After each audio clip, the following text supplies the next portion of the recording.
¿Qué sucedería si el fuego nunca hubiera sido descubierto accidentalmente en esos momentos de máxima urgencia, cuando nuestros antepasados se vieron obligados a huir de depredadores en la oscuridad de la noche africana? La respuesta no es simplemente que viviríamos sin luz artificial o sin cocina caliente. Significa que la arquitectura completa de la civilización humana jamás habría sido construida. Pero antes de saltar a esa conclusión, necesitamos entender exactamente cómo sucedió ese primer contacto entre humanos primitivos y el fuego, no como resultado de un acto deliberado de ingeniería, sino como fruto del pánico, la supervivencia y la incomparable serie de accidentes que definieron nuestra especie. Los primeros registros de encuentros entre humanos y fuego no provienen de un laboratorio, ni de un inventor ambicioso que decidió un día que necesitaba crear calor controlable. Provienen del más puro y brutal instinto de supervivencia. Hace aproximadamente 1,5 millones de años, cuando el Homo erectus vagaba por las sabanas y bosques africanos, el fuego ya existía en la naturaleza. Los rayos golpeaban los árboles secos durante las tormentas ecuatoriales del continente africano. Los volcanes en las regiones cercanas al Rift Valley oriental de Kenia y Etiopía arrojaban lava incandescente que encendía la vegetación circundante. Las fugas naturales de gas metano en grietas terrestres se autoencendían bajo ciertas condiciones atmosféricas. Pero todos estos fenómenos naturales no eran vistos por los primeros humanos como oportunidades, sino como amenazas elementales que debían evitarse a toda costa. El registro fósil sugiere que durante estos periodos primitivos, específicamente en sitios como Chesowanja en Kenia, datados entre 1,4 y 1,5 millones de años atrás, existían depósitos de arcilla que mostraban signos de calentamiento anómalo. Estos hallazgos fueron analizados meticulosamente por arqueólogos en la década de 1980, quienes encontraron patrones de coloración roja en la Tierra que indicaban exposición a temperaturas superiores a 400 grados Celsius. Sin embargo, la pregunta que generó debate durante décadas fue si estos humanos primitivos realmente controlaban el fuego o simplemente ocupaban espacios donde el fuego había quemado recientemente de manera natural. Imagina la escena con precisión brutal.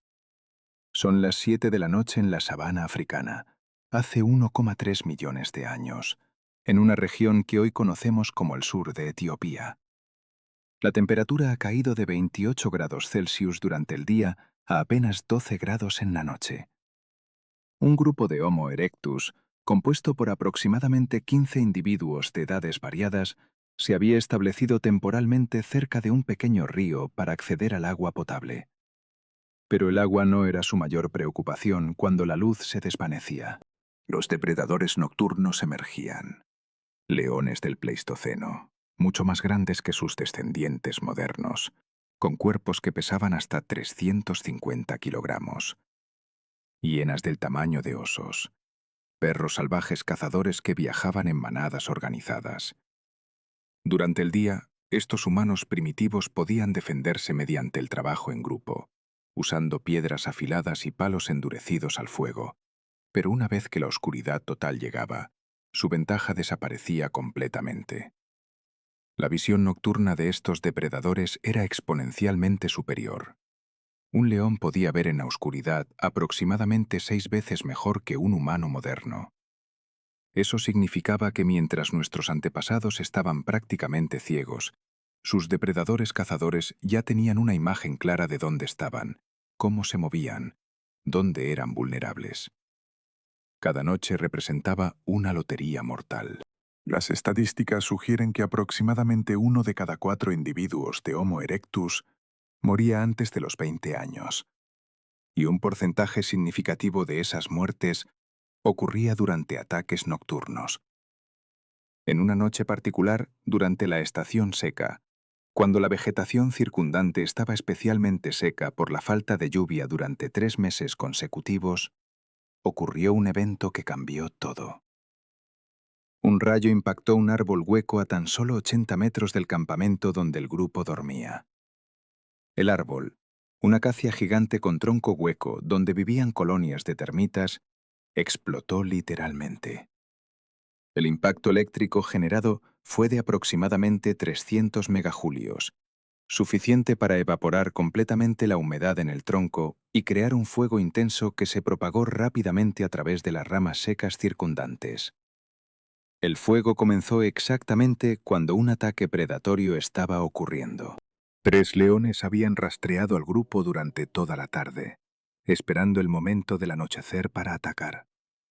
Uno de ellos había ya comenzado su aproximación final, corriendo a velocidades de 60 kilómetros por hora hacia un joven macho de Homo erectus que dormía separado del grupo. La distancia entre el depredador y su presa se reducía. 100 metros, 80 metros, 60 metros. Las garras ya estaban completamente extendidas. Los músculos del felino concentraban toda su energía en esos últimos metros de carrera. Entonces el árbol se incendió. La explosión de luz fue tan repentina y tan intensa que por un momento convirtió la noche casi completamente en día. El impacto visual en la mente del león fue neurológicamente deshabilitante. Sus ojos, adaptados a la oscuridad durante miles de generaciones, fueron bombardeados con fotones de una intensidad que su sistema nervioso no esperaba. El depredador frenó instantáneamente, confundido, desorientado. Su instinto de supervivencia lo obligó a alejarse del fenómeno desconocido. Los leones, a pesar de su dominio absoluto en la sabana, tienen una característica peculiar. Evitan intensamente situaciones donde no pueden predecir qué sucederá. Un comportamiento impredecible los asusta más que el peligro conocido. El fuego se propagó lentamente, pero de manera constante. La velocidad de propagación fue aproximadamente 0,5 metros por segundo, lo que significa que en 10 minutos había cubierto una distancia de 300 metros. El calor era intenso. La temperatura en el centro del fuego alcanzaba los 600 grados Celsius, pero a una distancia de 30 metros, donde se encontraba el grupo de Homo erectus, la temperatura era mucho más tolerable, alrededor de 45 a 50 grados Celsius. El calor era incómodo, pero soportable. Infinitamente más importante era lo que ese calor hacía a los depredadores. Todos los leones, tras haber sido golpeados psicológicamente por el destello inicial, evitaron el área por completo. Los perros salvajes que estaban cazando a una distancia de casi 1 kilómetro también cambiaron su dirección, huyendo. La zona se convirtió en un perímetro de seguridad de facto, creado por un fenómeno que los humanos primitivos no entendían en absoluto, pero que claramente ofrecía protección. ¿Qué diferencia existía entre una noche anterior a este evento y la noche donde ocurrió el incendio? La oscuridad había sido reemplazada por una neblina anaranjada y roja. El miedo constante, ese ruido blanco psicológico que acompañaba cada noche de los primeros humanos, fue silenciado. Durante las siguientes 6 horas, mientras el fuego permanecía activo, nadie fue atacado. Nadie murió. Nadie fue devorado. Solo supervivencia, pura y absoluta. Cuando el fuego comenzó a extinguirse, alrededor de las 3 de la mañana, ocurrió algo notable. El grupo de Homo erectus, en lugar de permitir que la protección desapareciera, hizo un descubrimiento accidental que resultaría ser el más importante en la historia de la especie humana. Habían notado que ciertos tipos de madera ardían más tiempo que otros. Las ramas de acacia, que contenían mayor cantidad de resinas naturales, mantenían el fuego vivo durante periodos más extensos que la madera de otros árboles cercanos. Abrumados por la urgencia de mantener la seguridad que el fuego proporcionaba, el grupo comenzó a recopilar estas ramas más eficientes, alimentando constantemente las llamas. Este proceso de selección no fue inteligente en el sentido moderno. No pensaban, esta madera tiene mejores propiedades de combustión. Simplemente percibieron empíricamente que si alimentaban constantemente las llamas con ciertos tipos de madera, el fuego no se extinguía. Era un proceso puramente de ensayo y error, sin el marco conceptual que acompañaría estos descubrimientos millones de años después. Pero el efecto fue el mismo. Habían comenzado, inadvertidamente, a controlar el fuego. El segundo descubrimiento accidental ocurrió cuando decidieron mudarse de la ubicación original, donde el incendio estaba comenzando a disminuir. Necesitaban llevar el fuego con ellos. El concepto de fuego portátil no existía. Los materiales de transporte modernos no existían. Pero alguien, probablemente un individuo más joven con menos miedo a la novedad del fenómeno, extendió un palo largo hacia las llamas y lo retiró cuando la punta comenzó a arder. El carbón incandescente en la punta del palo mantuvo las características que hacen que el fuego sea valioso. Generaba luz y calor, pero en una forma concentrada y móvil. Así, portando palos encendidos, el grupo viajó hacia una cueva ubicada a aproximadamente 150 metros de distancia. La cueva, que había sido ocasionalmente ocupada antes, ahora se convirtió en el primer depósito de fuego deliberadamente mantenido por la especie humana. Estos primeros guardianes del fuego, como podrían llamarse, pasaron toda la noche alimentando cuidadosamente las llamas, un proceso que duraba aproximadamente 8 horas hasta que la primera luz del amanecer hizo que la necesidad de fuego para la protección disminuyera. Durante los días siguientes, algo neurológicamente extraordinario sucedió en los cerebros de estos humanos primitivos. Aprendieron rápidamente, a través de múltiples intentos fallidos, cómo mantener el fuego. Algunos de estos intentos fueron catastróficamente exitosos. Incendios accidentales que quemaron la cueva completamente, obligando al grupo a reubicarse. Pero cada fracaso era un dato, cada éxito era un protocolo que se memorizaba en los circuitos neuronales todavía en desarrollo de estos primates superiores. El desafío central era la combustión. Aunque el fuego natural proporcionaba el elemento inicial, mantenerlo requería comprender, sin comprenderlo en realidad, los principios básicos de la reacción química. La combustión requiere 3 elementos: combustible, la madera; oxígeno, abundante en la atmósfera; y calor, que el fuego proporciona. Demasiado poco oxígeno y el fuego muere sofocado. Demasiado oxígeno, del mismo modo que soplar sobre las brasas, y el fuego consume el combustible demasiado rápido. Demasiada madera, y el fuego se sofoca bajo su propio peso. Estos primeros humanos descubrieron estos principios completamente al revés, es decir, a través del descubrimiento empírico de qué los violaba. Cubrieron accidentalmente el fuego con tierra, murió. Adicionaron demasiada madera de una vez, murió, sofocado. Soplaron suavemente sobre las brasas, el fuego se intensificaba. Soplaron con demasiada fuerza, se extinguía. Cada descubrimiento era registrado no en palabras, porque el lenguaje verbal complejo aún no existía en esta especie, sino en la memoria corporal, en las acciones repetidas que se convertían en hábito y que se transmitían a través de la imitación. La estructura neuronal del Homo erectus comenzó a cambiar durante este periodo, aunque no inmediatamente ni dramáticamente. El volumen craneal de esta especie era aproximadamente 900 centímetros cúbicos, con pared con los 1350 centímetros cúbicos del Homo sapiens moderno. Pero lo importante no era tanto el tamaño absoluto como la redistribución de los recursos cognitivos. La región del cerebro responsable de la resolución de problemas complejos, la corteza prefrontal, comenzó a desarrollarse en respuesta a las nuevas demandas. Mantener el fuego no era una tarea simple. Requería atención sostenida, capacidad de predicción. Si no alimento el fuego en la próxima hora, morirá. Y cooperación entre múltiples individuos con roles diferenciados. Fue dentro de esta última característica donde realmente reside la magnitud del descubrimiento accidental. El fuego permitió, por primera vez, una división del trabajo verdadera basada no en la fuerza física, sino en la especialización. Si una persona se especializaba en mantener el fuego, otras podían dedicarse a actividades diferentes.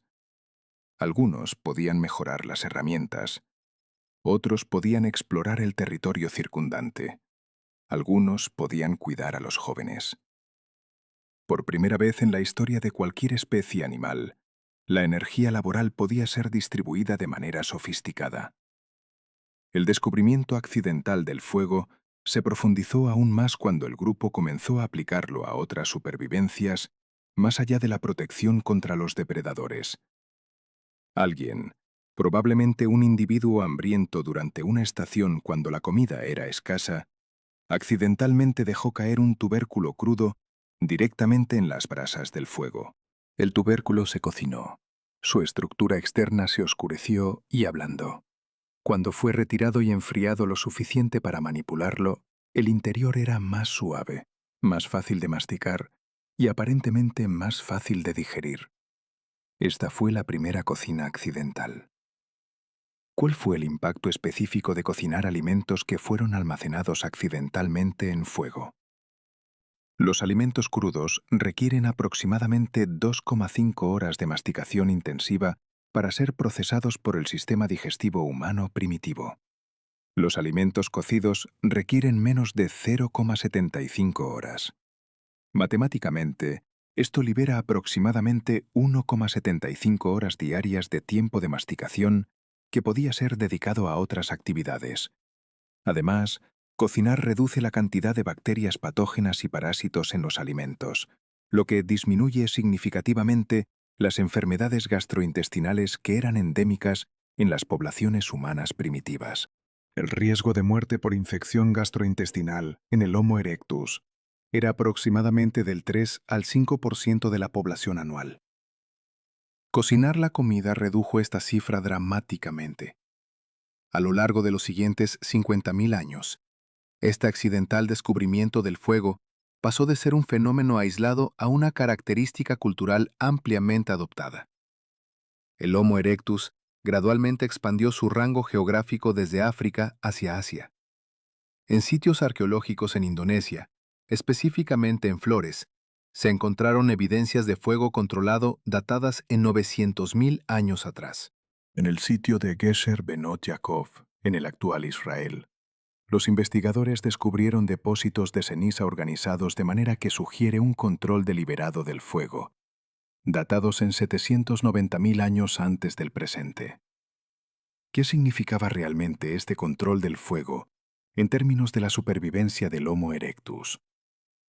Antes del fuego, la población humana se estaba contracting, no expandiendo.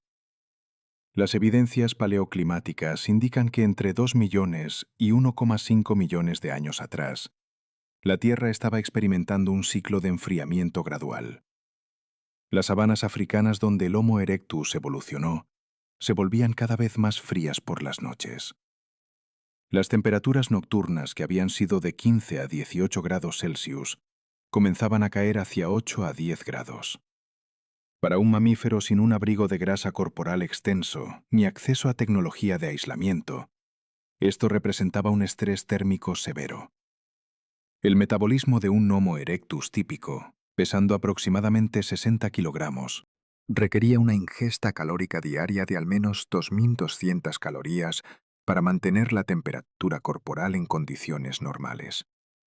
Durante noches frías, esta necesidad calórica aumentaba dramáticamente, potencialmente llegando a 3.200 calorías solo para termorregulación.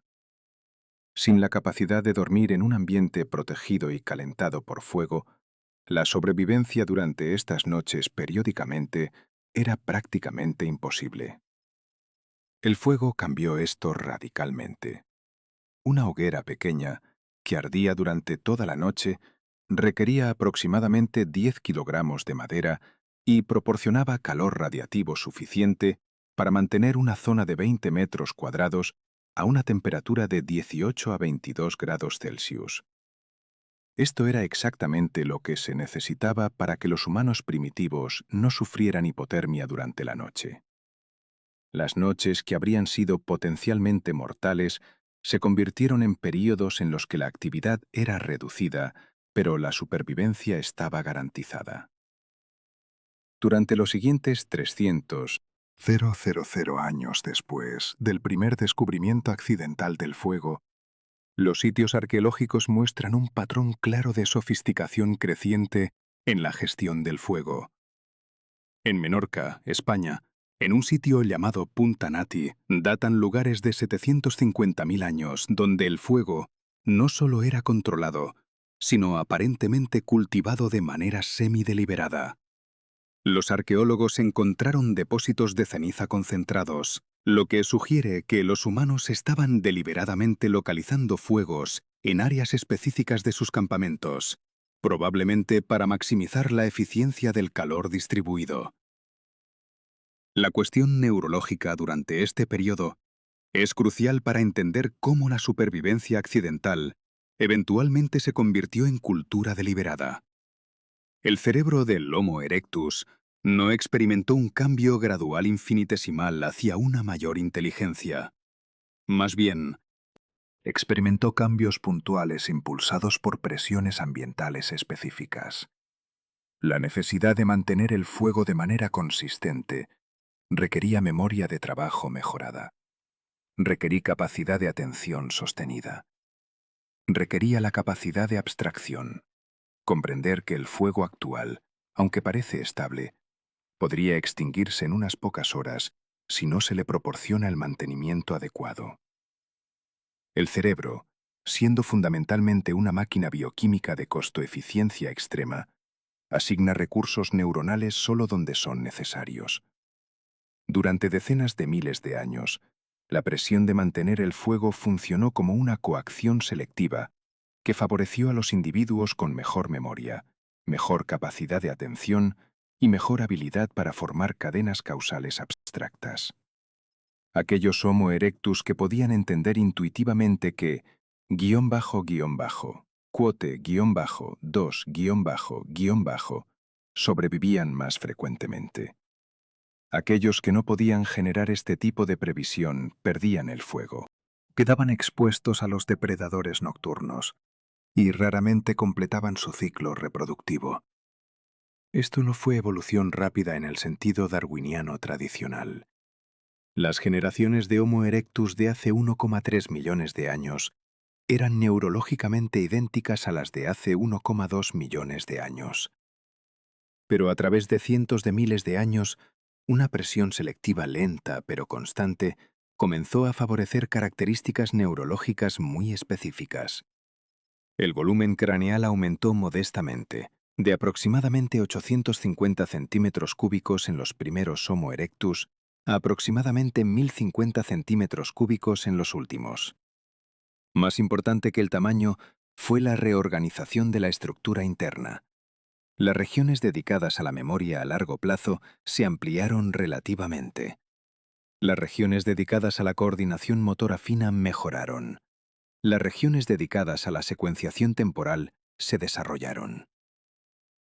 El descubrimiento accidental del fuego, ocurrido durante un momento de máxima urgencia, se convirtió entonces en la primera vez que la especie humana fue forzada a desarrollar las características cognitivas que la definen hasta hoy.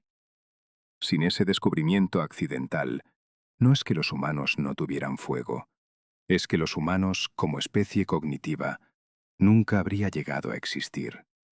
Pero el descubrimiento accidental del fuego, durante momentos de peligro, tuvo otro efecto secundario absolutamente crítico. Permitió la transmisión de conocimiento entre generaciones de una manera que anteriormente era imposible. Antes del fuego, el conocimiento se transmitía principalmente a través de la demostración física. Aquí está cómo se golpea una piedra contra otra para crear una herramienta punzante. Aquí está cómo se persigue un animal cazándolo. Aquí está cómo se evita un depredador. Estos eran aprendizajes corporales, kinestésicos, que se absorbían principalmente a través de la imitación de acción. El fuego requería una transmisión de conocimiento fundamentalmente diferente. No podías simplemente imitar la acción. Necesitabas entender la secuencia de pasos, el timing, las contingencias. Si la madera que intentas usar está demasiado mojada, el fuego se comportará de manera diferente. Si soplas desde este ángulo, en lugar de aquel ángulo, el resultado es diferente. Esto requería instrucción verbal. Requería explicación. requería la capacidad de reflejar en voz alta sobre procesos que no estaban sucediendo en ese mismo momento. Es discutible si el Homo erectus tenía un lenguaje verbal completamente desarrollado. Las evidencias sugieren que probablemente tenían una forma de comunicación verbal más sofisticada que los simios modernos, pero menos sofisticada que el Homo sapiens. Los fósiles de Homo erectus muestran un canal hipofaríngeo ampliado, que es el conducto por el cual el aire pasa hacia las cuerdas vocales, lo que sugiere una capacidad mejorada para la vocalización. Pero el registro fósil no puede definitivamente decirnos si usaban esta capacidad para un lenguaje sintáctico complejo o simplemente para una comunicación vocal más elaborada. Sin embargo, la necesidad de transmitir el conocimiento relacionado con el fuego probablemente fue una presión selectiva significativa hacia el desarrollo de un lenguaje más sofisticado. Consideremos el escenario. Un joven Homo erectus observa a un adulto mantener el fuego durante toda la noche. Sin lenguaje verbal, ¿cómo comunica el adulto la información crítica que el joven necesita saber? Quote, 3, sin palabras para conceptos como quote, 4, o quote, 5, esta transmisión de información es casi imposible. Con un lenguaje emergente, sin embargo, el adulto podría señalar y vocalizar. Quote, 6, El joven podría entender esta secuencia causal. Podría, a través de repetidas exposiciones, desarrollar un modelo predictivo del fuego que le permitiera mantenerlo de manera independiente. La selección natural no selecciona directamente para el lenguaje, selecciona para la supervivencia. Pero cualquier mutación o reorganización neuronal que mejorara la capacidad de comunicación verbal habría sido tremendamente ventajosa en un contexto donde la transmisión de conocimiento crítico para la supervivencia se volvía cada vez más importante. Esto crea un circuito de retroalimentación positiva. El fuego requiere transmisión de conocimiento mejorada, lo que requiere lenguaje mejorado, lo que permite un mantenimiento del fuego mejorado, lo que permite una sofisticación cultural mejorada, lo que requiere transmisión de conocimiento aún más sofisticada. El ciclo continúa durante cientos de miles de años. Para 500.000 años antes del presente, el registro arqueológico muestra un cambio notable en la composición de los sitios de ocupación humana. Los fogones no son ya circunstanciales, sino centrales. Los campamentos están organizados alrededor del fuego. Esto sugiere no solo que el fuego es mantenido, sino que es conceptualizado como un lugar social. La gente se reúne alrededor del fuego. Las comidas se preparan de manera comunal. La información se comparte. En el sitio de Terra Amata, en Francia moderna, datado hace 380.000 años, los arqueólogos descubrieron lo que parece ser la evidencia más antigua de viviendas semipermanentes construidas alrededor de un fuego central.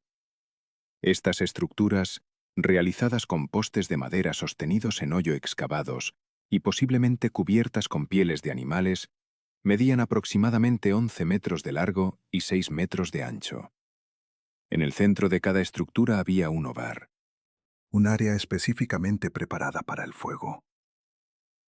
¿Qué significaba arquitectónicamente la construcción de estas viviendas alrededor del fuego? Significaba que el fuego había evolucionado de ser un peligro a evitar en la noche a un bien tan valorado que los humanos ahora estructuraban completamente su entorno alrededor de él. Era el centro de la vida diaria, el corazón de la comunidad. Las implicaciones sociológicas son profundas. En una sociedad sin fuego, los roles de género probablemente estaban más rígidamente definidos por necesidades inmediatas de combate y defensa. Los machos más grandes y fuertes tenían una ventaja significativa.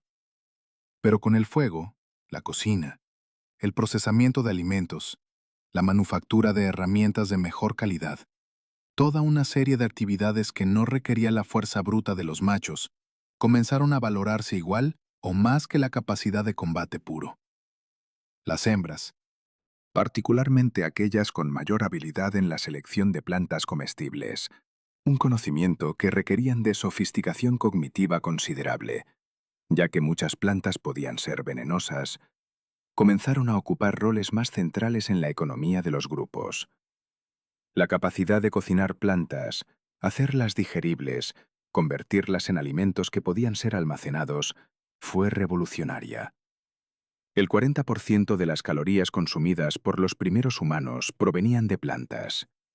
Si esas plantas podían ser procesadas mediante cocina, su valor nutricional aumentaba dramáticamente y su riesgo de envenenamiento disminuía. El fuego también democratizó el acceso a la nutrición.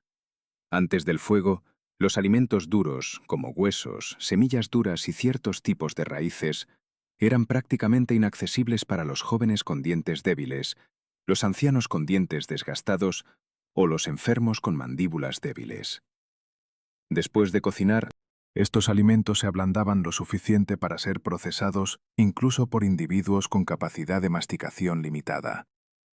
Esto significaba que los ancianos, que anteriormente habrían sido cargas de recursos para el grupo, ahora podían contribuir de manera significativa a través de su conocimiento acumulado. Los jóvenes débiles o enfermos podían sobrevivir hasta la edad adulta. La demografía de los grupos humanos cambió. Antes del fuego, la edad promedio de muerte probablemente estaba alrededor de 25 a 28 años, con una concentración significativa de muertes en la infancia temprana. Después del fuego, particularmente después de que la cocina se volvió práctica, la edad promedio de muerte comenzó a aumentar hacia los 35 a 40 años. Una diferencia de una década en la esperanza de vida promedio es cataclísmica en términos de población, porque permite que significativamente más personas alcancen su edad reproductiva y se reproduzcan múltiples veces. Este fue el impacto demográfico del descubrimiento accidental del fuego durante momentos de máxima urgencia. Permitió que la población humana primitiva se expandiera. El Homo erectus, que había sido relativamente estable en números durante varios cientos de miles de años, comenzó a crecer exponencialmente después de incorporar completamente el fuego en su cultura. Hace 1,3 millones de años, la población global de Homo erectus era probablemente de menos de 100.000 individuos. Hace 800.000 años, después de 500.000 años de difusión de la tecnología del fuego, la población probablemente había alcanzado varios millones. Este crecimiento poblacional, a su vez, creó presiones que forzaron más innovación cognitiva. Más personas en un área significa más competencia por recursos. Más competencia significa que las herramientas mejores, las estrategias de caza mejores, el conocimiento de plantas más preciso, todas estas cosas ganaban valor selectivo. El fuego permitía la transmisión de este conocimiento mejorado. Lo que habría tomado 10 generaciones para ser comprendido empíricamente, podría ser enseñado explícitamente en 10 encuentros alrededor del fuego.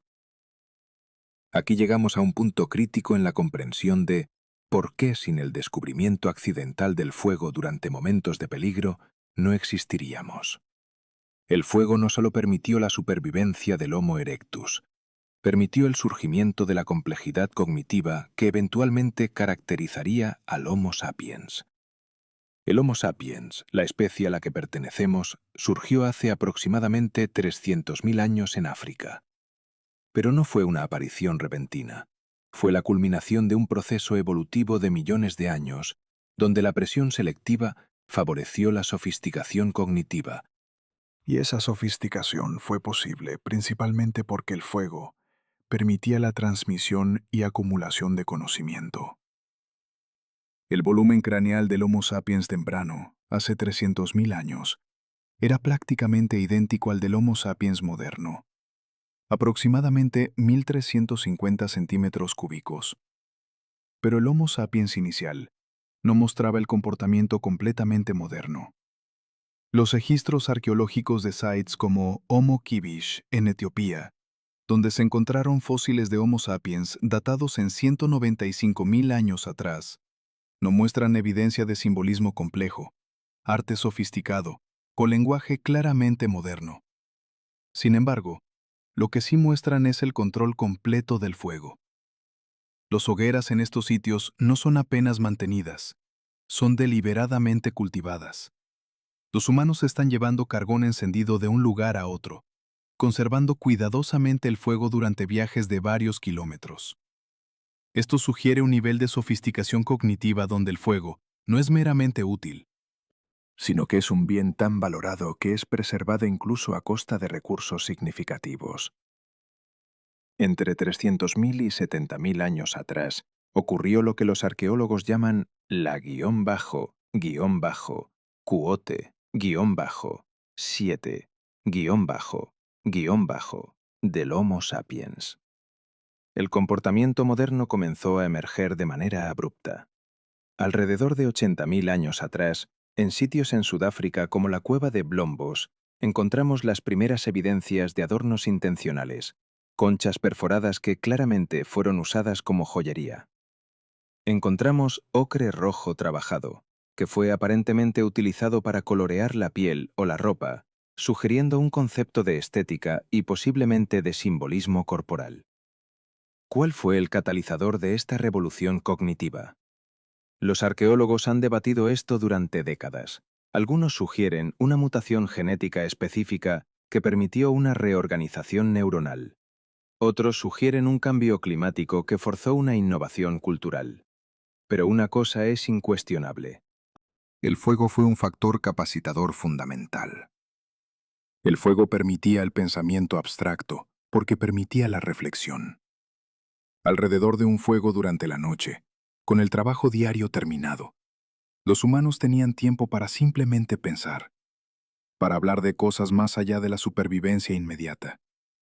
Podían discutir sobre cómo un animal fue cazado de manera más eficiente. Podían debatir sobre estrategias futuras. Podían contar historias sobre eventos pasados, transmitiendo la historia tribal. Es en estos momentos de reflexión alrededor del fuego donde nacen las culturas. Fue en estos momentos donde el simbolismo comenzó a emerger. Alguien hacía una marca en la arena con un palo y explicaba qué significaba. Otra persona tomaba una concha y la perforaba deliberadamente, usando esta acción para representar membresía en un grupo o estatus social. El fuego, que fue descubierto accidentalmente durante un momento de pánico y huida de depredadores, se convirtió en el escenario donde la cultura humana nació. El impacto del descubrimiento accidental del fuego se extendió también a las capacidades de caza.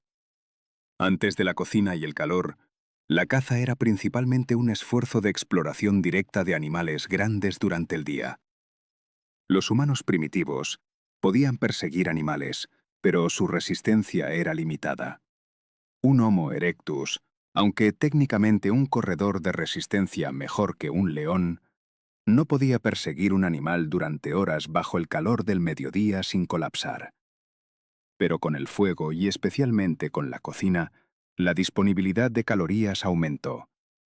Los alimentos cocidos son metabolizados más eficientemente. Esto permitía que los humanos se sumergieran en actividades de caza de resistencia más larga. El concepto de quote, 8, donde los cazadores persiguen a un animal durante horas hasta que se agota, se volvió viable. Este método de caza fue particularmente efectivo contra animales grandes como bisontes y alces. El registro arqueológico muestra un cambio gradual pero claro en el tamaño de los animales cazados después de la adopción del fuego. Hace 2 millones de años, la mayoría de la evidencia de caza de mamíferos se refiere a animales de mediano tamaño, probablemente menos de 100 kilogramos. Hace 800.000 años, después de 500.000 años de uso del fuego, hay evidencia significativa de caza de megafauna, animales de 500 kilogramos o más. Un animal de 500 kilogramos proporciona aproximadamente 200 kilogramos de carne consumible. Para una banda de 15 humanos, esto representa 13 kilogramos de carne per cápita, lo que proporciona aproximadamente 50.000 calorías, suficiente para alimentar al grupo durante 3 a 4 días. Sin el fuego, que permite almacenar carne mediante cocción y presunta ahumado, Estos grandes animales no podrían haber sido explotados de manera consistente. El ahumado de carne, específicamente, se volvió posible después de que los humanos descubrieron que el humo que emanaba del fuego no solo había cocinado la carne, sino que la preservaba.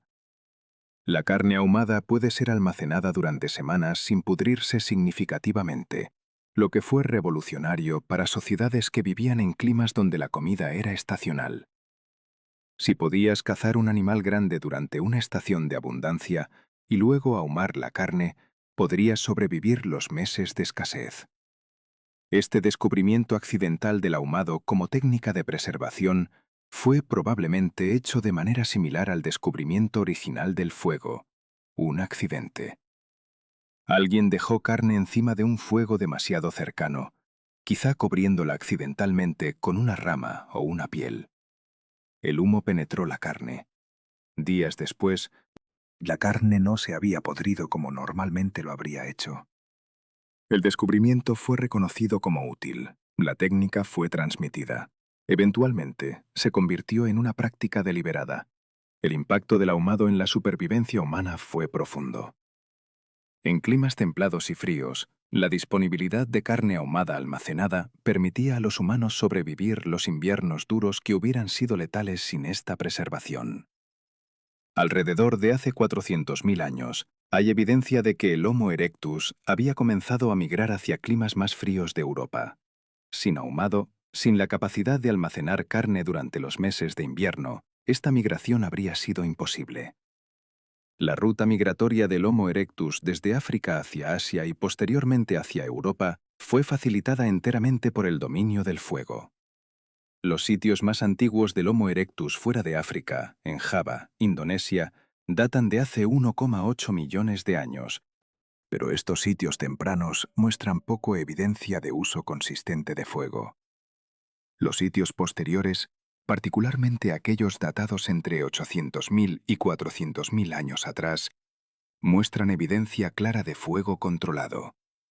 Esto sugiere que la expansión global verdadera del Homo erectus fue posible solo después de que el fuego se volvió lo suficientemente sofisticado para ser portátil y confiable. Los primeros humanos que llegaron a Europa, hace aproximadamente 1 millón de años, probablemente tenían capacidades limitadas de fuego. Pero aquellos que llegaron durante los últimos 500.000 años, durante las Quote-9-, donde las temperaturas invernales caían dramáticamente, tenían un fuego completamente domesticado. Sin este fuego completamente domesticado, el Homo erectus nunca habría podido colonizar Europa. Y sin la colonización de Europa, la línea evolutiva que llevaría al Homo neanderthalensis y eventualmente al Homo sapiens moderno, nunca habría divergido de su ancestro africano. El Homo neanderthalensis, que emerge hace aproximadamente 430.000 años en Europa y occidente de Asia, fue aparentemente el descendiente del Homo erectus que había migrado a Europa y se había adaptado a los climas fríos. El Homo neandertal mostraba un dominio aún más sofisticado del fuego que sus ancestros del Homo erectus. Los sitios de Homo neandertal, datados entre 250.000 y 40.000 años atrás, muestran evidencia de fogones elaborados. En el sitio de la Côte de Saint-Brelat, en las Islas del Canal, los arqueólogos encontraron lo que aparentemente eran pilas de piedra deliberadamente organizadas alrededor de fuegos, sugiriendo que los neandertal eran constructores intencionales de estructuras de fuego. Más fascinantemente, hay evidencia de que los neandertal usaban el fuego con sofisticación deliberada. En el sitio de Königsaue, en Alemania, se encontró hueso de mamut que había sido parcialmente quemado de manera controlada. sugiriendo que el fuego no era solo usado para cocinar, sino también para trabajar materiales. El fuego permitió al Homo neandertal desarrollar tecnologías que no hubiera sido posible de otra manera. La producción de brea de abedul, una sustancia adhesiva usada para mantener las herramientas conectadas a sus mangos, requiere calentar la corteza de abedul a temperaturas específicas, alrededor de 380 a 400 grados Celsius, sin acceso a oxígeno abierto. Esto solo es posible en un fuego controlado. Los arqueólogos han encontrado evidencia de que los neandertal producían esta brea, lo que sugiere una comprensión sofisticada de la manipulación del fuego. ¿Cómo se relaciona todo esto con la pregunta original? ¿Cómo los antiguos humanos descubrieron el fuego por accidente durante momentos de peligro? ¿Y por qué sin él no existiríamos? La cadena causal es ahora clara. El descubrimiento accidental del fuego durante un ataque de depredador, hace 1,3 millones de años, permitió la supervivencia inmediata. La supervivencia inmediata permitió que el fuego fuera deliberadamente mantenido. El mantenimiento deliberado del fuego creó nuevas presiones selectivas que favoreció la sofisticación cognitiva. La sofisticación cognitiva permitió el lenguaje mejorado. El lenguaje mejorado permitió la transmisión de conocimiento cultural. La transmisión de conocimiento cultural permitió la innovación acelerada. La innovación acelerada permitió la colonización de nuevos ambientes. La colonización de nuevos ambientes permitió la divergencia evolutiva que produjo nuevas líneas de humanos, el Homo sapiens, el Homo neandertal y otros. Sin el accidente inicial, sin esa noche hace 1,3 millones de años, cuando un rayo impactó un árbol en la sabana africana, exactamente en el momento en que los depredadores estaban cazando, la cadena completa de eventos colapsaría. No habría supervivencia inmediata. Sin supervivencia inmediata, no hay oportunidad de descubrir los principios básicos de mantener el fuego. Sin fuego mantenido, no hay sofisticación cognitiva mejorada. Sin sofisticación cognitiva mejorada, no hay lenguaje verdadero. Sin lenguaje verdadero, no hay cultura acumulativa. Sin cultura acumulativa, los humanos nunca habrían evolucionado más allá de una variante ligeramente mejorada de los primates modernos. Podríamos tener herramientas de piedra, podríamos tener una vida social, pero no tendríamos arte, no tendríamos filosofía, no tendríamos la capacidad de reflexionar sobre nuestra propia existencia. La contingencia histórica es profunda aquí. 1 milisegundo de diferencia en el impacto del rayo, Y la arboleda no se incendiaría. Los depredadores atacarían. El grupo sería diezmado. Los supervivientes nunca descubrirían el fuego. La historia humana simplemente no ocurriría. Pero ocurrió. Ese rayo, en ese momento, exactamente cuando se necesitaba, golpeó ese árbol. Y de ese accidente singular nacería la civilización completa de la especie humana. ¿Qué sucedió en los primeros 100 años después de que ese grupo descubrió cómo mantener el fuego encendido durante la noche? No se trata simplemente de que alguien dijera quote, 10, sino de algo mucho más sutil y profundo. La sociedad comenzó a reorganizarse alrededor de una nueva realidad física. El fuego requería vigilancia. El fuego requería trabajo coordinado. El fuego requería que alguien permaneciera despierto mientras otros dormían. Eso significaba que por primera vez en la historia de nuestros ancestros había un rol social que no existía antes: el guardián del fuego. No era el cazador más fuerte. No era necesariamente el individuo más dominante del grupo. Era alguien de quien otros dependían completamente para sobrevivir la noche. Ese cambio fue casi imperceptible cuando comenzó, pero sus consecuencias reorganizaron toda la estructura de poder dentro de los grupos. Piensa en un grupo típico de Homo erectus hace 1,3 millones de años. antes del descubrimiento del fuego controlado. Hacía 1,35 millones de años, digamos, hace 100 años atrás, en ese mismo territorio. El poder estaba distribuido de manera bastante simple. El más fuerte dominaba. Los machos más musculosos controlaban el acceso a las hembras. Los cazadores más capaces conseguían más carne. La noche era un período de vulnerabilidad completa, cuando todos simplemente se acurrucaban en una cueva o bajo árboles densos y esperaban que los depredadores no los encontraran. Algunos morían así, cada noche.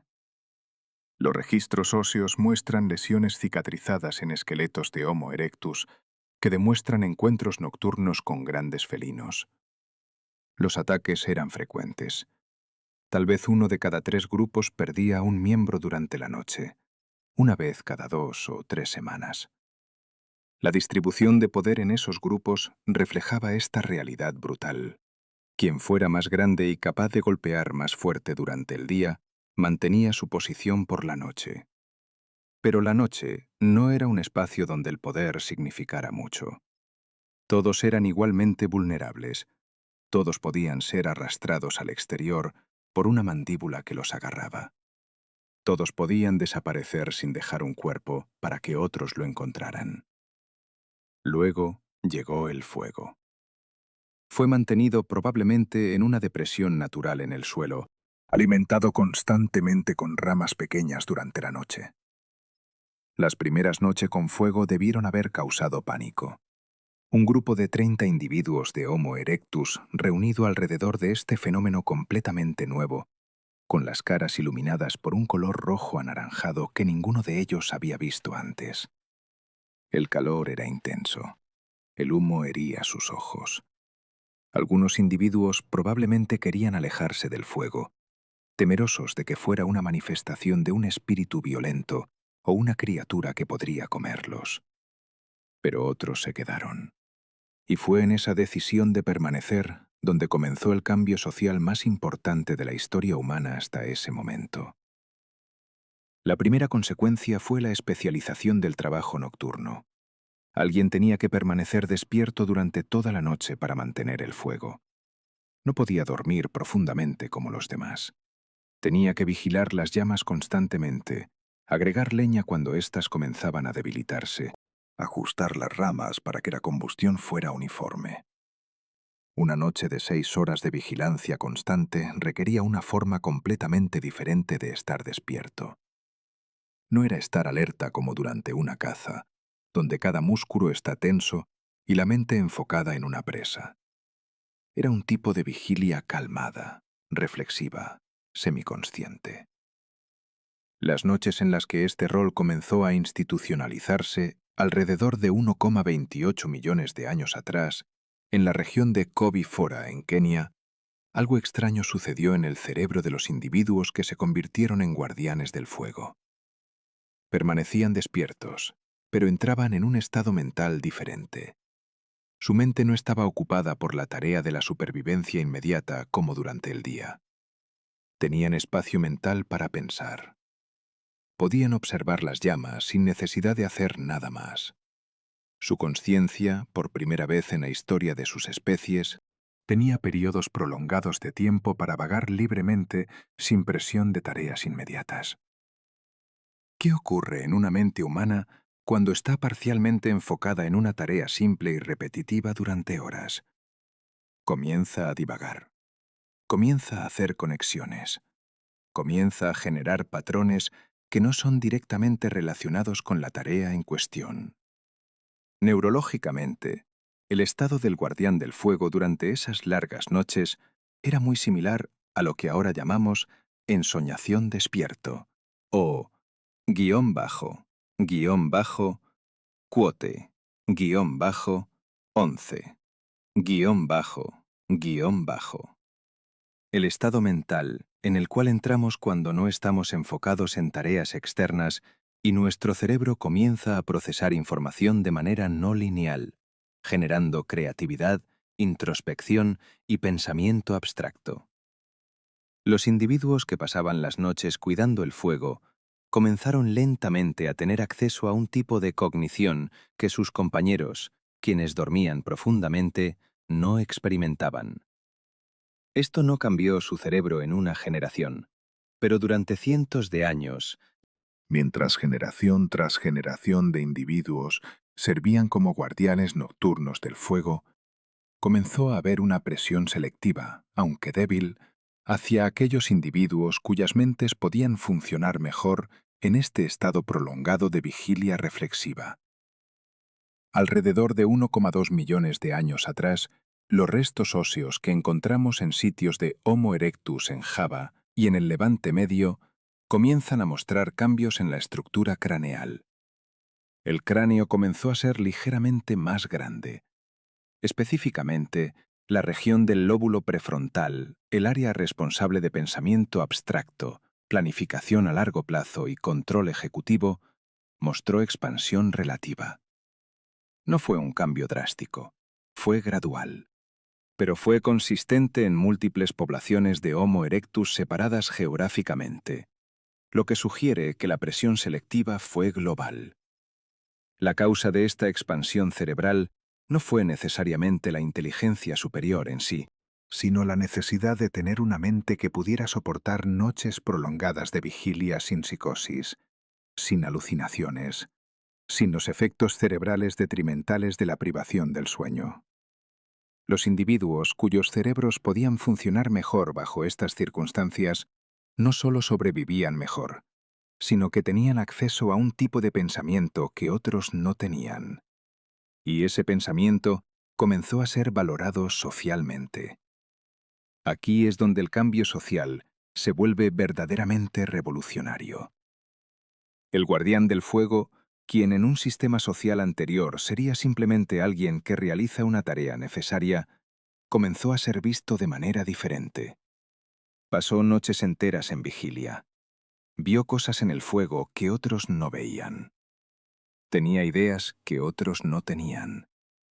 Su estatus social comenzó a separarse de su capacidad de dominar a otros físicamente, y comenzó a depender de su capacidad de pensar, de generar ideas, de resolver problemas. Esto fue el primer paso en la creación de una élite cognitiva, que no era una élite física. El cazador más fuerte podía matar a un antílope. El guardián del fuego podía recordar que si se agrega un tipo específico de madera, el fuego arde más caliente. Podía recordar dónde encontrar esa madera. Podía enseñar a otros cómo encender un fuego si alguna noche el fuego moría. Ese conocimiento comenzó a tener más valor, porque sin él, el grupo entero moría. Alrededor de 1,15 millones de años atrás, en sitios como Gesher Benot Yaakov en Israel, los arqueólogos han encontrado evidencia de que diferentes tipos de madera fueron seleccionados específicamente para el fuego. Hay madera de roble, que arde lentamente y produce más calor. Hay madera de pino, que produce resina inflamable. Hay madera de baya espinosa, que genera brasas largas. La selección no fue aleatoria. Alguien entendía las propiedades de diferentes tipos de combustible y estaba transmitiendo este conocimiento de manera deliberada. Este conocimiento no podía ser simplemente observado. No podía ser copiado por imitación pasiva. Requería explicación verbal. Requería que el guardián del fuego dijera, en esencia, este tipo de madera es mejor porque, y luego describiera una razón que otros no podrían haber descubierto por sí mismos simplemente mirando. Esto significaba que el lenguaje, aunque sea en una forma primitiva, comenzaba a ser absolutamente necesario para la transmisión de conocimiento práctico. Los individuos cuya capacidad para generar sonidos complejos era más desarrollada comenzaban a tener una ventaja enorme. Si podías explicar por qué usar madera de roble, eras más valioso que alguien que simplemente encontraba madera de roble por coincidencia. La presión selectiva comenzó a favorecer a aquellos individuos cuya capacidad fonética, cuya capacidad para controlar los músculos de la garganta y la boca era más refinada. Los restos óseos de Homo erectus posteriores muestran cambios en el hueso hioides. la estructura que sostiene los músculos para producir sonidos complejos. Se volvió más similar a la estructura humana moderna. Las vértebras cervicales, que controlan la posición de la garganta y el cuello necesarios para la producción de sonido, mostraron cambios hacia una arquitectura más refinada. Esto no sucedió de la noche a la mañana, pero alrededor de 1,1 millones de años atrás, los cambios eran lo suficientemente significativos que los paleontólogos pueden detectarlos ahora. El fuego, por lo tanto, no solo cambió la temperatura a la cual los humanos ancestrales podrían estar. No solo mejoró la digestión de los alimentos cocinados, permitiendo que los cerebros más grandes fueran sostenidos por un cuerpo más pequeño. No solo eliminó el depredador nocturno como un factor de mortalidad universal. El fuego cambió fundamentalmente la estructura de poder social al crear un nuevo tipo de élite, aquella que no era fuerte, sino sabia. Y esta transición de la fuerza física a la sabiduría cognitiva fue el cimiento sobre el cual toda la civilización humana fue construida. Pero, ¿qué significa realmente sabia en el contexto de un grupo de Homo erectus hace más de 1 millón de años? No significaba la sabiduría que ahora comprendemos, la capacidad de reflexionar sobre la naturaleza de la existencia o de generar filosofía. Significaba algo mucho más fundamental, la capacidad de recordar cosas que no estaban presentes, la capacidad de hablar sobre el pasado, la capacidad de predecir el futuro basándose en patrones observados. Piensa en un guardián del fuego que ha visto 100 noches de fuego. Ha visto cómo reaccionan diferentes maderas.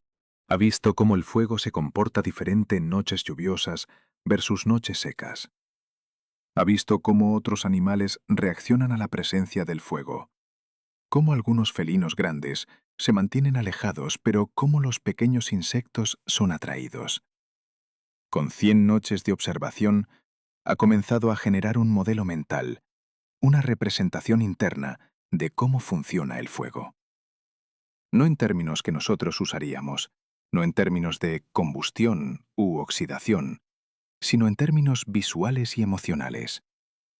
Cuando ese guardián intenta transmitir este conocimiento a otros miembros del grupo, debe encontrar una manera de describir estas observaciones. Debe ver sonidos que representen madera que arde bien y sonidos que representen madera que no arde bien. Estos sonidos comienzan como imitaciones de los sonidos que la madera hace cuando arde. El sonido silbante de la madera de pino chisporroteando se convierte en una palabra. El craqueo profundo de la madera de roble se convierte en otra palabra. La evolución del lenguaje a través del fuego no fue una evolución hacia la complejidad abstracta. Fue una evolución hacia la utilidad comunicativa de la experiencia sensorial. Los sonidos que el guardián del fuego enseñaba a otros no eran símbolos arbitrarios. Eran imitaciones acústicas de fenómenos reales, pero con la capacidad de ser repetidos de manera consistente y transmitidos de un individuo a otro. Alrededor de 1,05 millones de años atrás, la población de Homo erectus había crecido significativamente en las regiones donde el fuego era controlado. Los restos óseos muestran una densidad de población más alta. Los campamentos eran más grandes, con evidencia de múltiples hogares de fuego dentro de una sola ubicación. Esto es importante porque sugiere que ya no se trataba de un solo guardián del fuego por grupo. Había especializaciones diferentes. Algunos guardianes se enfocaban en mantener el fuego principal, mientras que otros guardaban fuego satélite alrededor del campamento para advertencias o para propósitos de cocina. Este sistema más sofisticado requería coordinación entre múltiples individuos. Un guardián del fuego en el norte del campamento necesitaba comunicar al guardián del fuego en el sur si algo había cambiado, si había visto depredadores, si el fuego se estaba debilitando. Esto no podía ser simplemente gestos o sonidos básicos. Requería la capacidad de transmitir información temporal. Algo sucedió hace poco, está sucediendo ahora, sucederá pronto. La estructura gramatical del lenguaje, la capacidad de organizar palabras de manera que representen no solo cosas, sino también relaciones temporales entre cosas, emerge de esta necesidad práctica. No es que los humanos desarrollaran la capacidad de pensar sobre el tiempo y luego crearan la gramática para expresarlo. Es al revés. La necesidad de comunicar sobre el fuego, sobre dónde conseguir madera, sobre cuándo el fuego se estaba debilitando, creó la presión para desarrollar una estructura lingüística que pudiera representar el tiempo. Los registros arqueológicos de alrededor de 1 millón de años atrás muestran un cambio dramático en la variación de herramientas encontradas en diferentes sitios. Antes, las herramientas eran bastante estandarizadas dentro de una región, pero había variación significativa de una región a otra. Alrededor de 1 millón de años atrás, hay evidencia de que herramientas específicas estaban siendo usadas de formas más sofisticadas y estereotipadas. Esto sugiere que el conocimiento sobre cómo hacer herramientas estaba siendo transmitido de manera más consistente, lo que implica un lenguaje más desarrollado. Pero el cambio más profundo ocurrió en la esfera social y psicológica. A medida que el lenguaje se volvía más sofisticado, la capacidad de un individuo de influir sobre otros se separaba completamente de su capacidad de dominarlos físicamente. Un guardián del fuego pequeño y físicamente débil podía tener autoridad sobre cazadores mucho más fuertes si su conocimiento era visto como valioso. Esto fue revolucionario.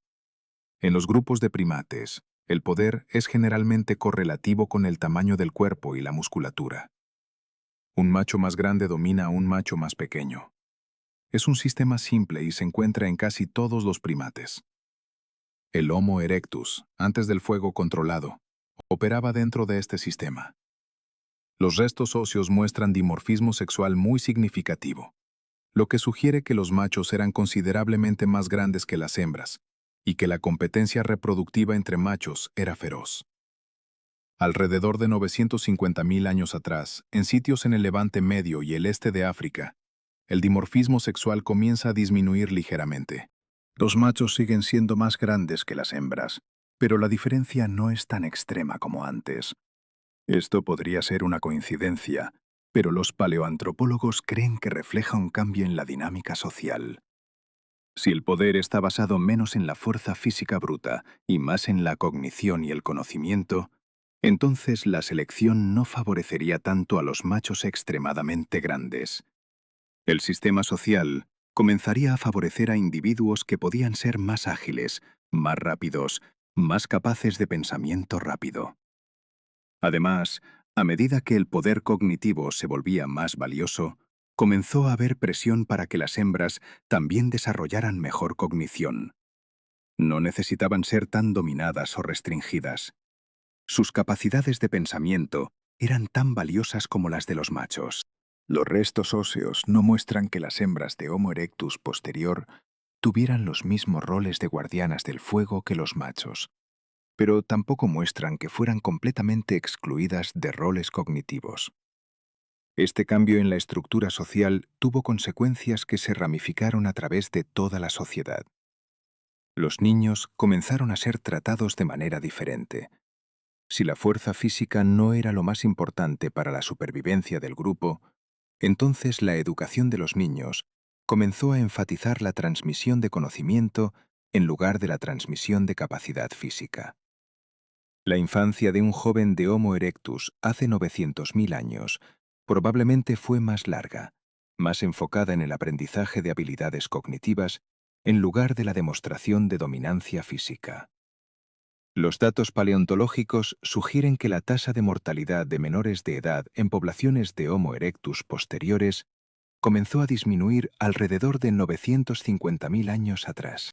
Esto podría parecer un cambio menor, pero tiene implicaciones masivas. Si más niños sobrevivían, entonces más conocimiento podía ser transmitido de una generación a la siguiente. Si el conocimiento estaba siendo transmitido de manera más consistente, entonces la cultura comenzaba a acumularse. ¿Qué es la cultura acumulativa? Es la capacidad de una sociedad de construir sobre el conocimiento de generaciones anteriores. Un cazador hace una herramienta mejorada. La próxima generación ve esa herramienta mejorada la copia y hace mejoras adicionales. Hace 100 generaciones, la herramienta es completamente diferente de su forma original, no porque cualquier generación individual cambió algo drásticamente, sino porque cada generación hizo pequeños cambios a partir de lo que heredó. Sin lenguaje y transmisión de conocimiento consistente, la cultura acumulativa es imposible. Cada generación comienza esencialmente desde cero. Descubren fuego, hacen herramientas, cazan animales, mueren. La siguiente generación no hereda sus conocimientos de manera significativa, así que comienzan de nuevo. Las herramientas de la siguiente generación son similares, pero no mejores. Esto es lo que vemos en el registro arqueológico durante los primeros 2 millones de años de la línea de Homo. Casi no hay cambio. Pero alrededor de 900.000 años atrás, las cosas cambian notablemente. En sitios en la costa de la Riviera Francesa, en el sur de España, en el Levante Medio, comienza a haber variación en herramientas que sugiere una innovación deliberada. No simplemente variación aleatoria, sino cambios que parecen ser mejoras intencionales sobre formas anteriores. En la región de Ambrona, en España central, hace aproximadamente 900.000 años, se encuentran lanzas de madera bien conservadas. Estas no son simplemente palos puntiagudos. Son palos que han sido trabajados con cuidado, que han sido afinados de manera que el peso está distribuido de manera que permite una mejora aerodinámica. Esto sugiere que alguien estaba pensando sobre cómo hacer una lanza más efectiva. Estaban experimentando con forma y peso. Y luego estaban enseñando a otros cómo hacer la lanza de la misma manera. El hecho de que múltiples lanzas de Ambrona muestren características similares sugiere que hay una receta siendo transmitida. No es que cada cazador esté inventando su propia técnica. Es que hay un método estándar que es consistente de individuo a individuo. Esto solo es posible si hay lenguaje y transmisión intencional de habilidades. La sociedad estaba cambiando. La noche, que una vez fue un periodo de terror universal, se había convertido en un periodo de mayor actividad mental y social. Mientras algunos dormían, otros permanecían despiertos alrededor del fuego, pensando, reflejando, hablando entre ellos sobre temas que no tenían nada que ver con la supervivencia inmediata. ¿Qué hablaban alrededor del fuego hace 900.000 años? No sabemos, pero podemos inferir que hablaban sobre cosas que habían observado en el pasado. Hablaban sobre cazas exitosas. Hablaban sobre depredadores que habían visto. Hablaban sobre dónde encontrar ciertos tipos de plantas o animales. Pero también, probablemente, comenzaban a hablar sobre cosas que no estaban presentes. Sobre cosas que podrían suceder. Sobre cosas que sucedieron antes de que ninguno de ellos naciera, pero que sus abuelos les habían contado. La capacidad de hablar sobre cosas que no están presentes es crucial. Es la diferencia entre tener conocimiento y tener cultura. Una ballena puede tener conocimiento complicado sobre cómo navegar los océanos, transmitido de generación a generación a través de vocalización. Pero no tiene cultura en el sentido que nosotros la entendemos, porque no puede hablar sobre cosas abstractas. No puede decir, hace muchas lunas hubo un evento donde encontramos comida en un lugar diferente. Solo puede emitir sonidos que significan, vamos a ese lugar donde encontramos comida. Los humanos ancestrales, alrededor de 900.000 años atrás, estaban comenzando a desarrollar la capacidad de pensar y hablar sobre cosas abstraídas de la realidad inmediata. El fuego fue el catalizador. No porque el fuego fuera mágico o tuviera propiedades especiales más allá de su función práctica, sino porque la necesidad de mantener el fuego durante la noche creó una situación social única. Había períodos prolongados de tiempo donde los individuos estaban juntos, despiertos, pero sin tareas inmediatas que realizar. Sus mentes podían vagar. Podían conversar sobre cosas que no eran estrictamente necesarias para la supervivencia. Esto es profundamente importante para entender cómo la sociedad evolucionó a través del fuego.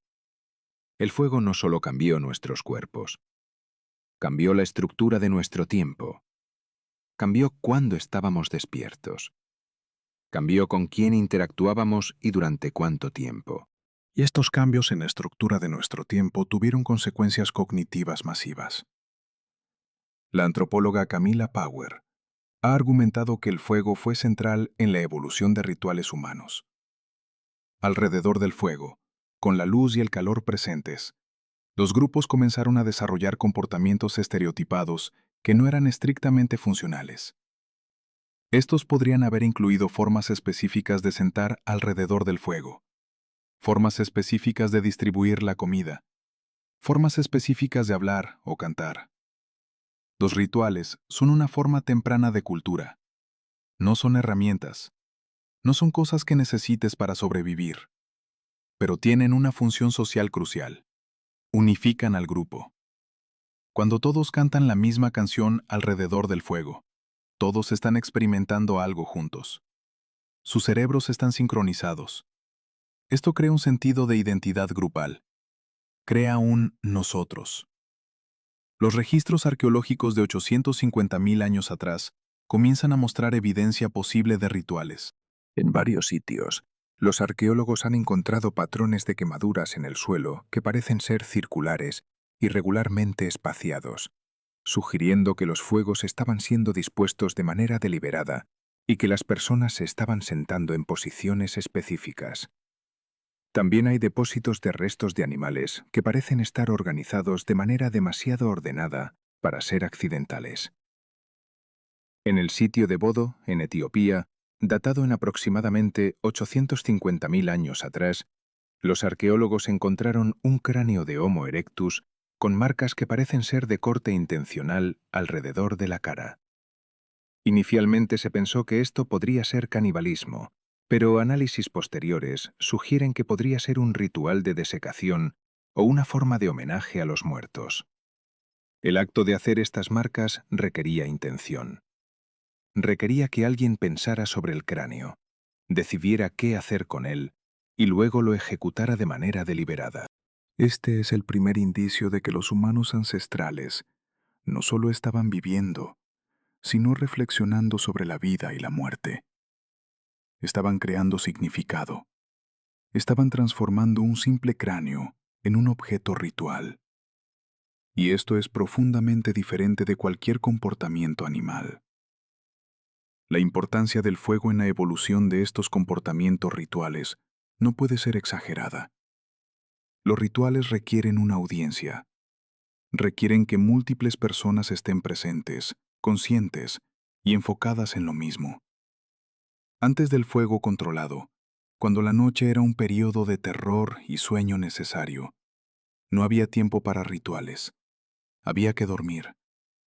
Pero alrededor del fuego, con la luz permitiendo que todos permanecieran visibles entre sí, y con la seguridad que el fuego proporcionaba permitiendo que las mentes se relajaran, los rituales se volvieron posibles.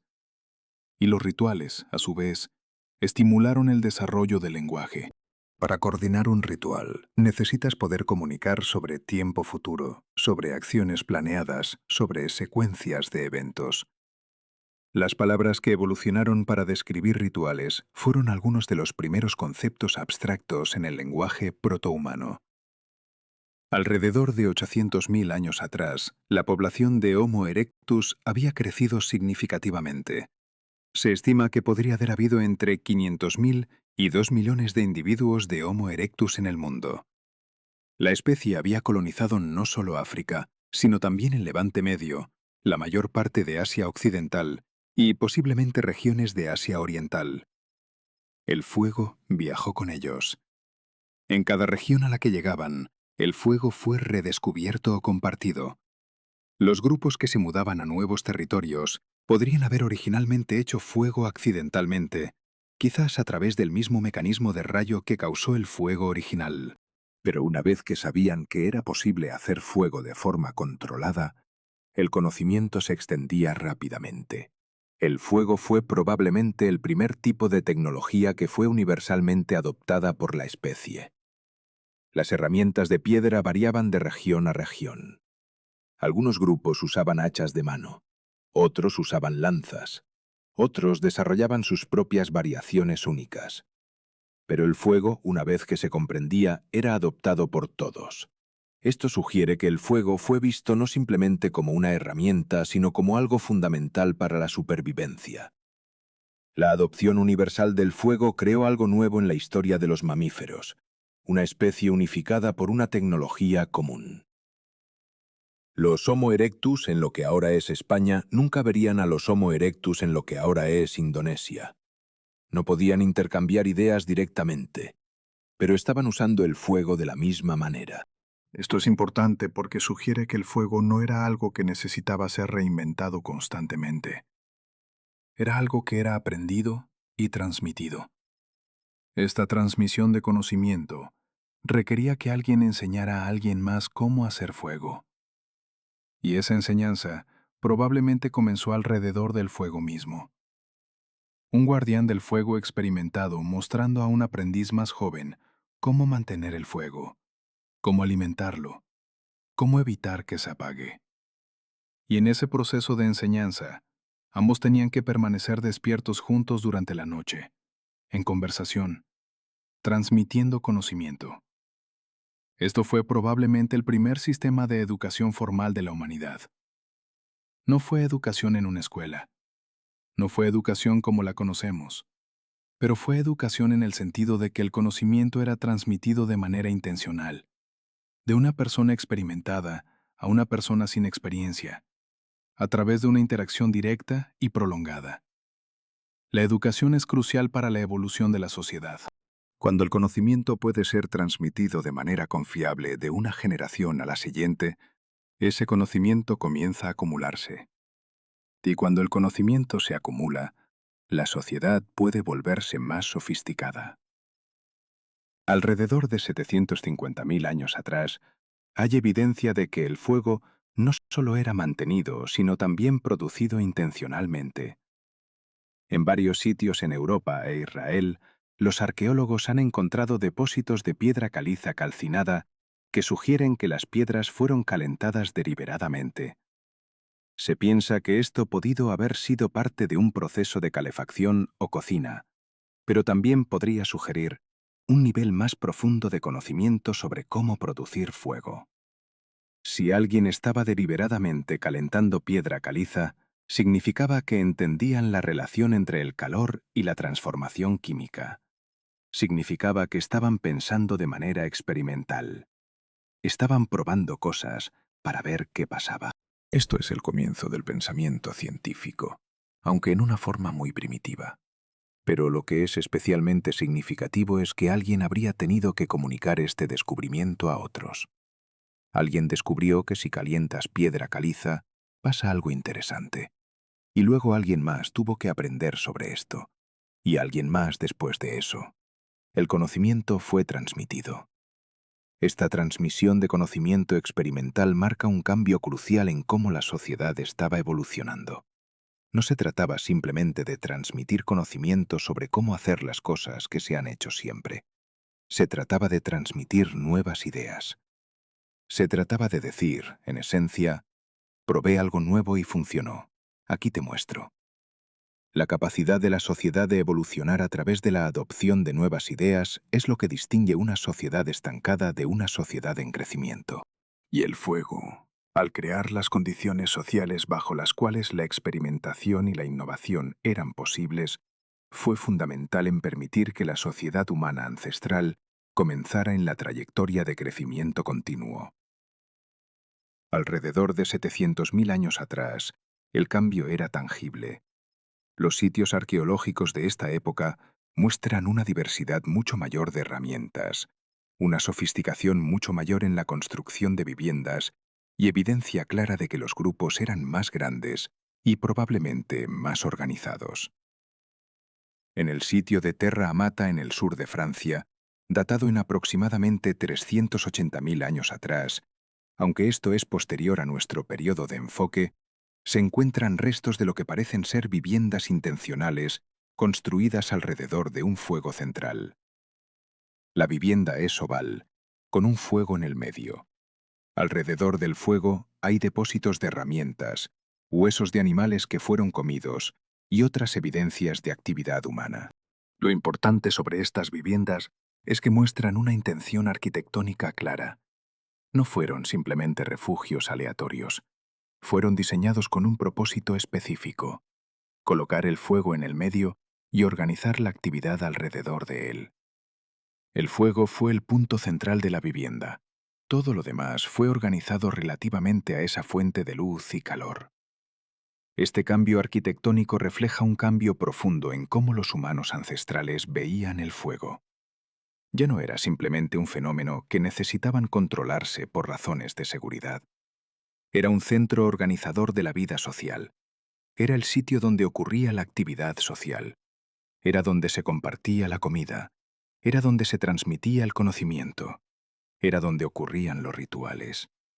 El fuego se había convertido en la metáfora central de la comunidad. Cuando pensaban en nosotros, estaban pensando en el grupo que se sentaba alrededor de ese fuego específico.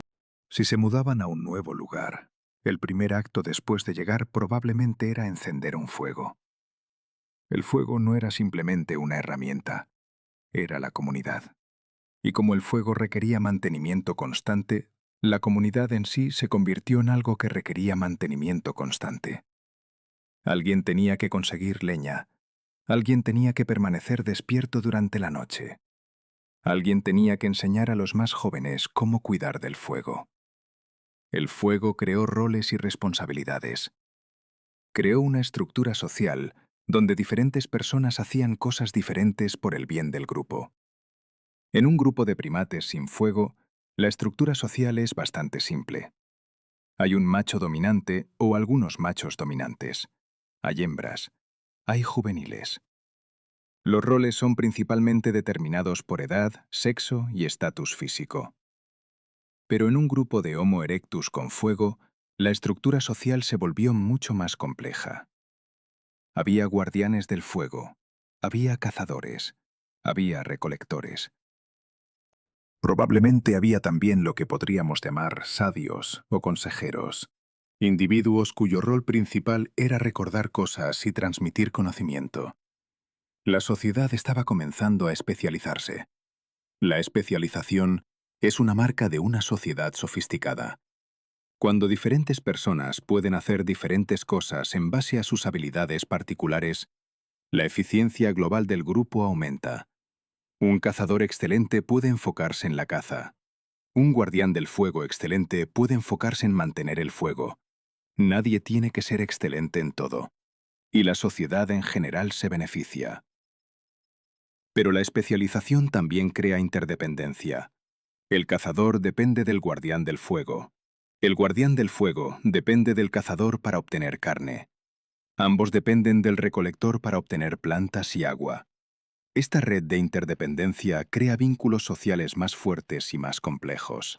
Alrededor de 650.000 años atrás, hay evidencia de que el fuego estaba siendo usado no solo para calefacción y cocina, sino también para la caza. En varios sitios en el sur de África, los arqueólogos han encontrado evidencia de que el fuego fue usado para conducir animales hacia trampas o hacia acantilados. El fuego fue usado como una herramienta de caza coordinada. Esto requiere un nivel de planificación y coordinación que es bastante sofisticado. Alguien tenía que decidir cuándo encender el fuego. Alguien tenía que decidir dónde colocarse para atrapar a los animales que huían del fuego. Alguien tenía que comunicar a otros dónde estar y cuándo estar ahí. El fuego estaba siendo usado para amplificar el poder de la caza colectiva. La caza colectiva coordinada es probablemente uno de los factores más importantes en la evolución de la sociedad compleja. Cuando necesitas coordinar múltiples individuos para un objetivo común, necesitas lenguaje. Necesitas la capacidad de comunicar un plan. Necesitas la capacidad de desempeñar un rol particular dentro de un plan más grande. Y necesitas confiar en que otros harán su parte. El fuego, al hacer posible la caza coordinada, estimuló el desarrollo de las habilidades sociales y lingüísticas necesarias para la caza coordinada. Y estas habilidades se ramificaron en otras áreas de la vida. Si puedes coordinar una caza, puedes coordinar otras actividades. Puedes coordinar la construcción de un refugio. Puedes coordinar un ritual. Puedes coordinar prácticamente cualquier tarea grupal que requiera múltiples individuos trabajando hacia un objetivo común. La sociedad humana ancestral, impulsada por el fuego, estaba evolucionando en la dirección de la complejidad cada vez mayor. Alrededor de 600.000 años atrás, algo notable ocurrió en algunas poblaciones de Homo erectus. Específicamente en la región que ahora es el Levante Medio e Israel. Comenzaron a aparecer individuos con características corporales y craneales que no eran típicas del Homo erectus clásico. Estos individuos tenían cráneos ligeramente más grandes, características faciales ligeramente diferentes y esqueletos que sugerían una estructura corporal diferente. Los paleontólogos han debatido si estos individuos representan una transición hacia el Homo neanderthalensis o si representan una línea diferente de evolución. Pero lo importante es que comenzaban a haber variaciones significativas dentro de lo que anteriormente había sido una especie bastante uniforme. El Homo erectus estaba divergiendo. Esta divergencia es probablemente el resultado del aislamiento geográfico. Los grupos de Homo erectus en diferentes regiones estaban separados unos de otros. No había suficiente migración para mantener la uniformidad genética. A lo largo de miles de años, las mutaciones locales se acumulaban. La selección natural favoreció rasgos diferentes en diferentes ambientes. Los grupos se volvieron genéticamente distintos, pero lo que es importante notar es que incluso mientras el Homo erectus se estaba dividiendo en poblaciones distintas, la adopción del fuego permanecía consistente. Todos estos grupos, incluso si estaban divergiendo genéticamente, estaban compartiendo la tecnología del fuego. Esto sugiere que el fuego no fue inventado en un lugar y luego no se extendió. Fue, en cambio, una tecnología que fue descubierta o reinventada en múltiples lugares de forma independiente, o fue ampliamente transmitida a través de migración y contacto. La presencia del fuego en todas estas poblaciones divergentes es evidencia de que la sociedad humana, incluso en esta etapa temprana, estaba basada en la transmisión de conocimiento tecnológico de un grupo a otro. Los grupos que no tenían fuego aprendían de los grupos que sí lo tenían. El fuego se propagaba, y a medida que el fuego se propagaba, se llevaría consigo los cambios sociales asociados. Grupos que adoptaban el fuego experimentaban la misma transformación social que los primeros grupos. La noche se volvía menos aterradora. El lenguaje se volvía más sofisticado. La cultura comenzaba a acumularse. Alrededor de 550.000 años atrás, encontramos evidencia de que el fuego estaba siendo usado de nuevas maneras. En varios sitios, hay evidencia de que el fuego fue usado para trabajar la madera de una manera sofisticada.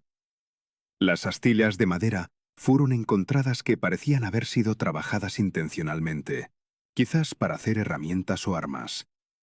El hecho de que la madera fue conservada lo suficiente para ser encontrada 550.000 años después es notable en sí mismo. Esto solo sucede en condiciones muy específicas, generalmente cuando el material estaba preservado en sedimento anaeróbico que impedía la descomposición. Esto significa que el sitio donde fueron encontrados estos objetos fue probablemente un lugar especial, quizás una zona pantanosa donde el material se conservaba bien. Y el hecho de que la madera trabajada fue encontrada en tal zona pantanosa especial sugiere que el sitio fue probablemente ocupado repetidamente durante muchos años. Los grupos volvían al mismo lugar una y otra vez.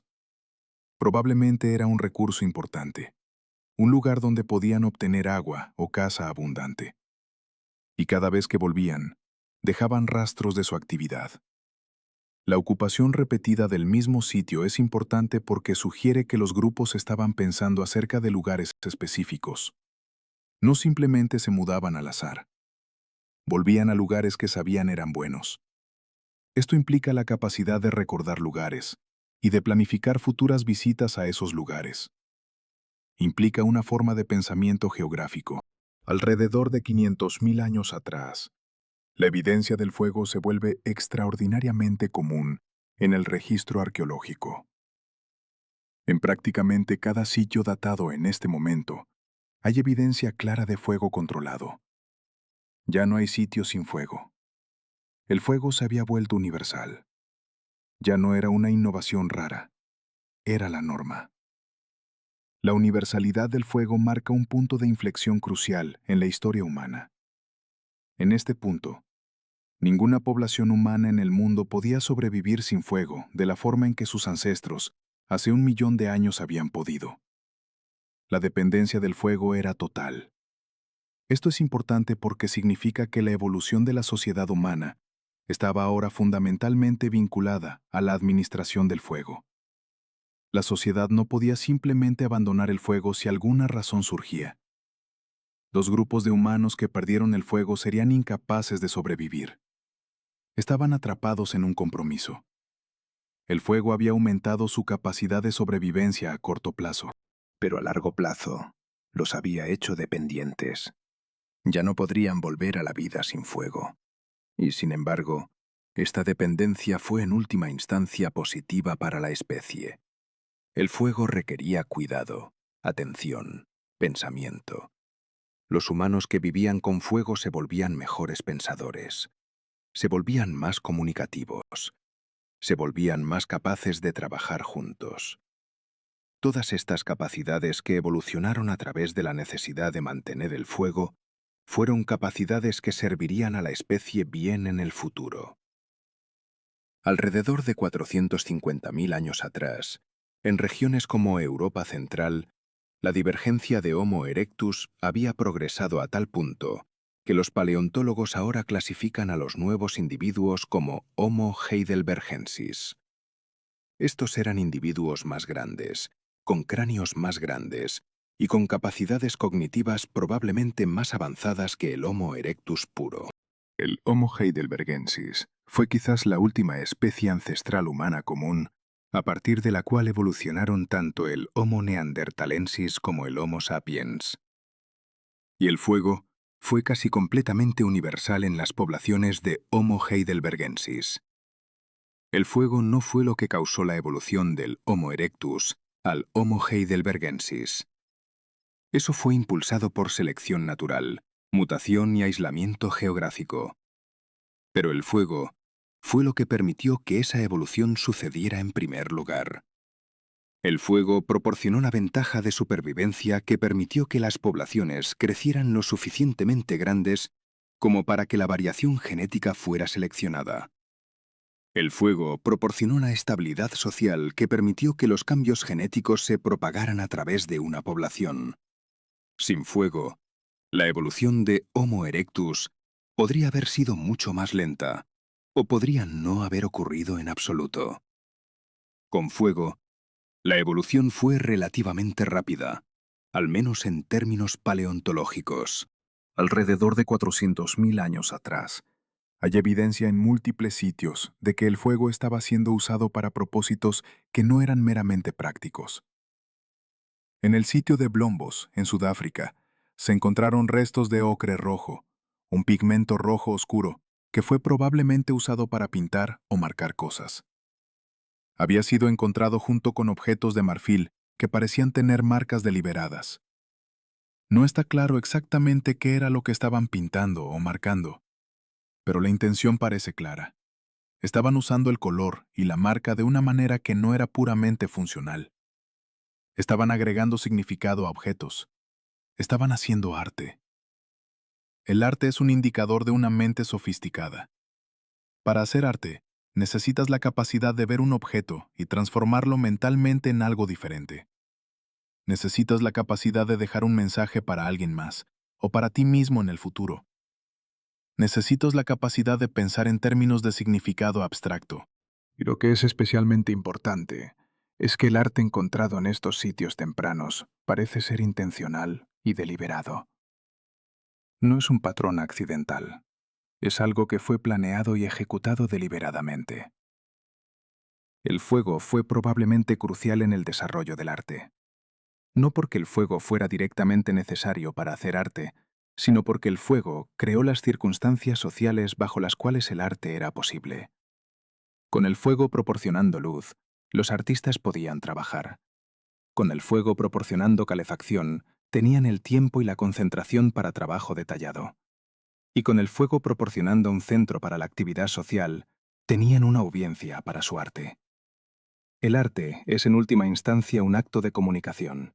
Alguien está haciendo algo y esperando que otros lo comprendan. Para que eso ocurra, hay que haber cierta sofisticación social. Hay que haber consenso sobre lo que los símbolos y patrones significan. Hay que haber tiempo para apreciar el arte en lugar de simplemente preocuparse por la supervedo. ¿Qué sucedió en los primeros 100 años, después de que ese grupo descubrió cómo mantener el fuego encendido durante la noche? No se trata simplemente de que alguien dijera, ahora tenemos fuego, vamos a cambiar todo, sino de algo mucho más sutil y profundo. La sociedad comenzó a reorganizarse alrededor de una nueva realidad física. El fuego requería vigilancia.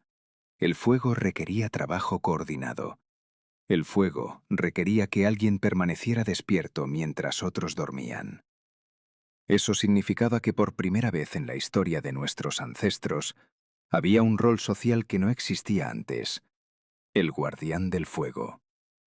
No era el cazador más fuerte, no era necesariamente el individuo más dominante del grupo. Era alguien de quien otros dependían completamente para sobrevivir la noche.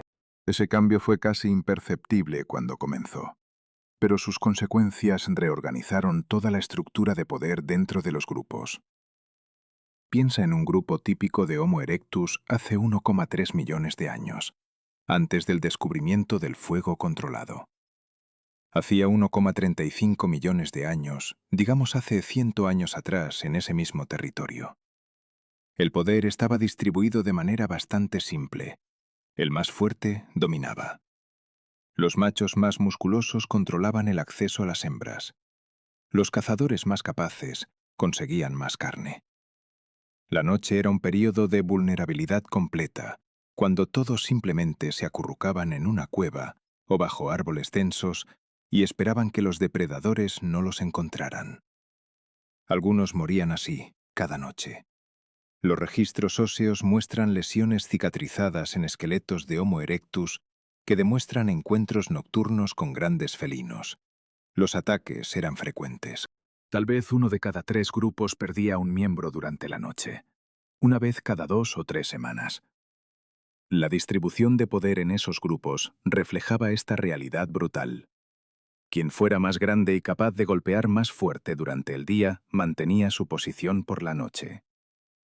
Pero la noche no era un espacio donde el poder significara mucho. Todos eran igualmente vulnerables.